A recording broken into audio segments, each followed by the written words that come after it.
चलिए question number 9 from exercise 8.1 introduction to trigonometry. क्या दिया गया था? बोला गया था in a triangle ABC right angle at B. मतलब एक एक आप सबसे पहली बात तो एक राइट एंगल ट्रायंगल बना लो, ठीक है ना। इस राइट एंगल ट्रायंगल में क्वेश्चन में क्या दिया गया है कि ए अगर है, ये बी है और ये सी होंगे। बी ऑलरेडी लिखा गया है, दैट इज 90 डिग्री हेयर, ठीक है ना। Right angle at B if tan A इसके रेस्पेक्ट में बात किया गया है। देखिए इस एंगल के रेस्पेक्ट में बात किया गया है। मतलब क्वेश्चन में ऑलरेडी दे चुका गया है कि tan ए का वैल्यू दिया गया है 1/√3। तब पूछा गया कि find the value of question number 1 sin A into cos C plus cos A into sine C. Second में cos A into cos C minus sine A into sine C पूछा गया है। सो कैसे कैलकुलेट किया जाएगा? देखिए sine A cos C, cos A sine C, ठीक है ना। सबसे पहली बात इस राइट एंगल ट्रायंगल में सारे साइड का लेंथ कैलकुलेट कर लिया जाए। तो सबसे पहली बात तो मेरा मुख्य उद्देश्य होगा कि सारे साइड का लेंथ कैलकुलेट कर लिया जाए, उसमें भी प्रॉपर वे में लाया जाए। चलिए तो देखिए कैसे क्या होगा। जो तो सारे साइड का लेंथ देखिए, तो tan एक बेसिक फार्मूला होता है कि tan theta that is the ratio of perpendicular and base. मतलब this is a ratio of p/b। अब जैसे देखो, जैसे ही ये लिखा गया a, जब ये लिखा गया है तो इस सामने वाला हो गया आपका परपेंडिकुलर और ये हो गया आपका बेस, है ना। जिसके रेफरेंस में बात होता है उसके जस्ट अपोजिट वाला साइड को हम लोग बोलते हैं परपेंडिकुलर। यानी कि यहाँ से लिखा जा सकता है कि बी सी और बाई आप लिख सकते हो कि यहाँ से ए बी। मतलब यहाँ से कहा जा सकता है कि B C is equal to 1 और A B is equal to आप लिख सकते हो √3। यानी कि ये जो हो गया वो आ गया आपका √3 और ये जो आप देख रहे हैं दैट इज 1 हेयर। तो सबसे पहली बात क्या कैलकुलेट किया? ए सी। तो ए सी को हम लोग क्या बोलते हैं? हाइपोटेन्यूज।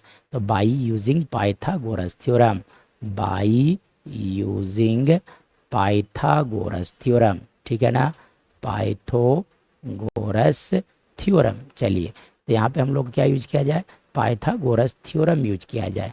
जब पाइथागोरस थ्योरम यूज करोगे तो देखिए 90 के सामने वाला का square that is A C square is equal to लिखे जाएंगे आपका ए बी स्क्वायर प्लस लिखा जाएगा आपका बी सी स्क्वायर लिखा जा सकता है। मतलब ए सी नहीं मालूम है तो ए सी को ए सी रहने दिया जाए। ए बी कितना मालूम है? √3 का स्क्वायर। बी सी कितना हो जाएंगे? 1 का स्क्वायर। चलिए तो यहाँ से लिखा जाए ए सी स्क्वायर इजकल टू √3 का स्क्वायर 3 + 1। मतलब यहाँ से ए सी स्क्वायर का वैल्यू आ गया 4। मतलब यहाँ से आप लिख सकते हो A C is equal to √4 that is equal to 2। मतलब ये ए सी जो हो गया दैट इज 2 हेयर, ठीक है। चलिए यानी कि अगर मैं बात करूं तो एक रेफरेंस में अगर बात किया जाएगा तो परपेंडिकुलर कौन है? ये √3 है ना। बेस कौन हो गया? 1 हो गया। तो सबसे पहली बात जो जो डाटा पूछा गया वो सारे डाटा का कैलकुलेशन सबसे बात कर लिया जाए, सही ना। सबसे पहले ए के रेफरेंस में बात कर लिया जाए। तो ए के रेफरेंस में अगर बात किया जाएगा तो सब कुछ का कैलकुलेशन किया जाए, ठीक है। तो मैं ए के रेफरेंस में सारा कैलकुलेशन करने जा रहा हूँ। देखिए क्या चीज़ की जरूरत पड़ेगा? साइन का। तब आप सबसे पहले बात क्या कैलकुलेट कर लो? साइन का वैल्यू कैलकुलेट किया जाए। चलिए देखिए तो साइन ए, साइन क्या होता है? That is ratio of p/h। तो देखिए ए जैसे ही बोल रहा है ए तो ये वाला एंगल हो जाएंगे और इसके सामने वाला साइड, इस साइड को, इसके सामने वाला साइड को हम लोग बोलेंगे परपेंडिकुलर। यानी कि √3 बाई हाइपोटेन्यूज। हाइपोटेन्यूज चेंज नहीं होता है, 2 लिखाएगा, ठीक है। चलिए उसके बाद क्या जरूरत पड़ेगा आपको? Cos A. क्या चीज़ जरूरत पड़ेगा? देखिए यहाँ से कॉस ए की जरूरत पड़ेगा। तो कॉस ए क्या होता है? That is b/h।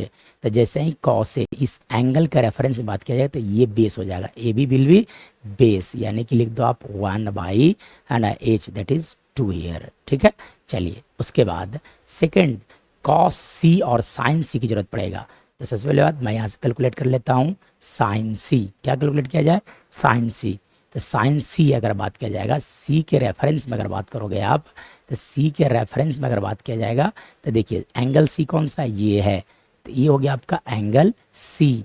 और इसकी अपोजिट वाला साइड कौन सा है? ये।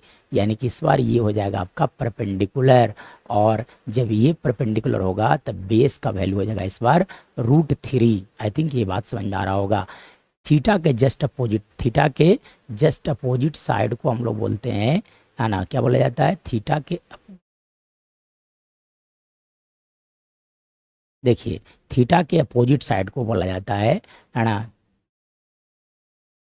थीटा के अपोजिट साइड मतलब अगर सी के बारे में बात किया जा रहा था तो सी के अपोजिट साइड कौन से हैं, ये हैं, इसलिए बेस इस बार ये हो जाएगा, ठीक है। और ये यहाँ से थोड़ा सा ऐसे बेस लिख दिया जाए और यहाँ से परपेंडिकुलर का वैल्यू 1 हो जाएगा। चलिए आ जाइए, तो साइन थीटा क्या होता है, that is ratio P, formula change नहीं होगा, अभी भी P/H लिखा जाएगा, लेकिन इस बार P कौन होगा, 1/2 लिखोगे आप, ठीक है। और यहाँ से कैलकुलेट कर लो आप कॉस सी, तो कॉस सी क्या होगा, तो कॉस सी आप लिख दोगे क्या, दैट इज इक्वल टू, फिर से फार्मूला चेंज नहीं होगा, B/H, तो B कौन सा है इस बार, तो देखिए B ये √3 हो जाएंगे, तो √3/H ये हो गया आपका √2 हो गया। आई थिंक इतना आपको अच्छे से समझ में आ रहा होगा, ठीक है। चलिए इसके बाद, अब इसके बाद की अगर कहानी देखा जाए तो क्या पूछा गया था, क्वेश्चन नंबर 1 में क्या पूछा गया था, sine A into cos C plus cos A into sine C, है ना। मैं यहाँ पे लिख देता हूँ 1, क्या पूछा गया था, साइन ए इंटू लिखा गया था कॉस सी प्लस लिखा हुआ था cos A into I think sine C लिखे गए थे, ठीक है। एक बार टैली कर लिया जाए, देखिए क्या लिखा गया था, sine A into cos C, sine A into cos C plus cos A into sine C. अब क्या करना होगा, सारे वैल्यूज को आपको यहाँ पर रख देना है, आपका आंसर आ चुका है, ठीक है। चलिए तो क्या किया जाए, सारे वैल्यूज को रखा जाए, तो साइन ए का वैल्यू कितना है, देखिए √3/2 इंटू कॉस सी का वैल्यू कितना है, देखिए √3/2 प्लस कॉस ए कितना है, देखिए 1/2 इंटू साइन सी कितना है, दैट इज अगेन 1/2। चलिए अब यहाँ पे मल्टीप्लाई करोगे तो √3 इंटू √3 इंटू √3, मतलब जब आप √3 को √3 के साथ मल्टीप्लाई करोगे तो √3 into √3 that is equal to 3 लिखा जाता है, यानी कि 3/4, 2 इंटू 2 4 प्लस 1 इंटू 1 1/4। तब आप क्या करो, यहाँ से 4 LCM ले लो, क्या लिखा जाएगा 3 + 1, यानी कि यहाँ से मैं बात करूँ तो 3 + 1 दैट इज इक्वल टू 4/4, यानी कैंसल आउट हो जाएंगे 4 से 4 और वैल्यू बच जाएगा 1, यानी कि फर्स्ट नंबर का आंसर होगा 1। दिस इज आवर, है ना, फर्स्ट नंबर क्वेश्चन का आंसर हो गया। चलिए अब दूसरा वैल्यू में क्या पूछा गया था, देखिए क्वेश्चन नंबर 2 में क्या पूछा गया था, cos A into cos C minus sine A into sine C पूछा गया था। देखिए क्वेश्चन नंबर 2 में क्या पूछा गया था, उसे मैं यहाँ पे लिख देता हूँ। सेकेंड नंबर में क्या पूछा गया था, देखिए सेकेंड नंबर में क्या पूछा गया था, सेकेंड नंबर में पूछा गया था cos A into cos C minus sine A into sine C पूछा गया था, ठीक है। एक बार टैली कर लिया जाए, cos A into cos C minus sine A into sine सी। चलिए अब सब कुछ का वैल्यू आपको यहाँ से रखना पड़ेगा।